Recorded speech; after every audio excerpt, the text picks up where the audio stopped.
नमस्कार मंडळी, राम राम, जय सेवालाल. बंजारा समाजाची काशी म्हणजेच पोहरागडाचं आज आपण दर्शन घेऊयात. आणि दर्शन घेण्यासाठी आम्ही आता सगळेच घरातले जेवढे आम्ही मंडळी आहोत ते सगळे निघालेलो आहोत. मस्त कारमध्ये बसून प्रवास एन्जॉय करत करत चाललेलो आहोत. पण मला कारमध्ये बसल्यावर काय माहिती एवढ्या उलट्या का होतात.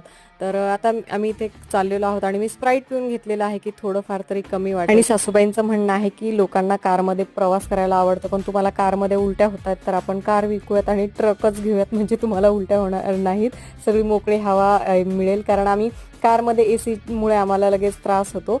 तर इधर चली मैं जाने कहा मैं किधर चली. तर इकडे तिकडे कुठे नाही, सरळ पोहरागडला जाणार आहोत. पण मध्ये घाट आला आणि हलत डुलत आपण पोहोचलेलो आहोत. तर आम्ही सगळ्यात पहिले भक्तिधामला जाणार आहोत. पोहरागडच्या आधी तिथे जाऊन एक छोटासा कार्यक्रम आहे, तो जावळचा कार्यक्रम, तो केल्यानंतर मग पोहरागडचं दर्शन घेऊयात. तर तुम्ही आला होतात का भक्तिधामला हे कमेंटमध्ये नक्की सांगा. चला पुढील व्हिडिओसाठी सबस्क्राईब करा.